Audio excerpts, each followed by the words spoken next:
Сәлем достар, менің арнама қош келдіңіздер. Мен бүгін сіздермен өте жұмсақ, керемет, аузыңызда салсаңыз еритін және жасалу жолы өте оңай, қарапайым заттардан дайындалатын синабонның рецептісімен бөлісетін боламын. Қажетті заттардың барлығын описание бөліміне қалдырып кетемін. Ең алдымен ыдысымызға айранымызды, тұз, ашытқы және құмшекерімізді салып, барлығын араластырамыз. Айранымыз жылы болуы қажет. Оның үстінен ерітілген сары майымызды құйып, барлығын араластырамыз.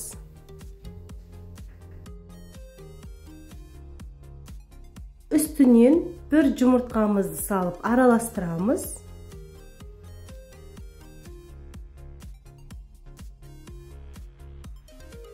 Ұнымызды салып, қолымызбенен қамыр илейміз.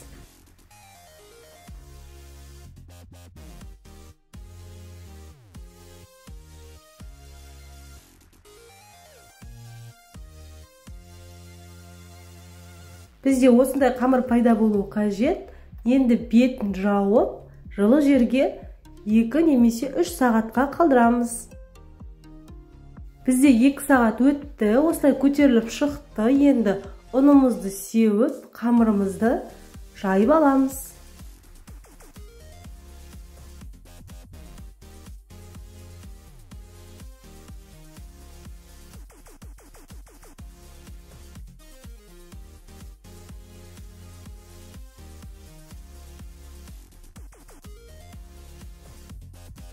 Осылай оқтауымыздың көмегімен сопақша тәрізді етіп жайып аламыз, достар.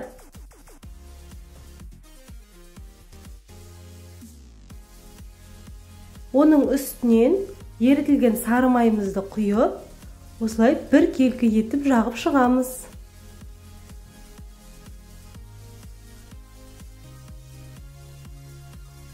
Келесі біз корицамыз бен құмшекерімізді араластырамыз.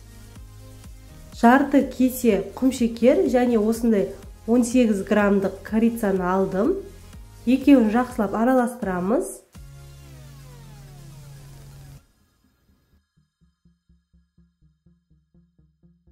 Құмшекеріміз аз болып қалды, тағы да үстінен қосамыз.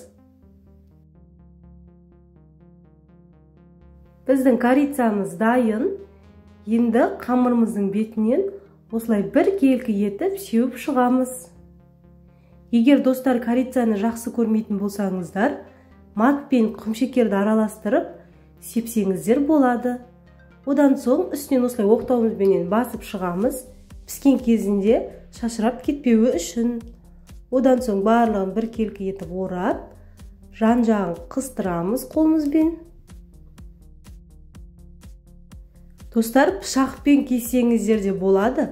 Бірақ осылай жіппен кескен өте оңай. Қараңыздаршы, осылай тез-тез жіппен кесіп тастаймыз. Енді пергамент қағазымызға орналастырып шығамыз. Бетін жауып, жарты сағатқа жылы жерге қойып қоямыз. Жарты сағат өткеннен соң алдын ала қызып тұрған пешімізде жарты сағатқа 200 градуста пісіріп аламыз. Енді біз кремін дайындаймыз. Творожный сырымызға құмшекерімізді қосып, барлығын жақсылап араластырамыз, бір келкі масса болғанынша.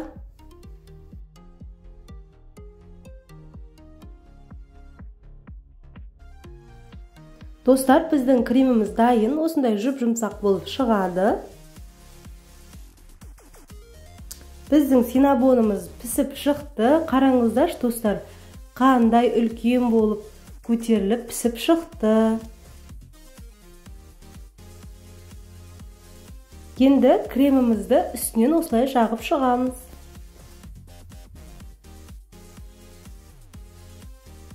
Достар, менің YouTube арнамда және де өте көп тәтті тағамдардың, салаттардың рецептісін таба аласыздар. Менің арнама тіркеліп қоюды ұмытпаңыздар.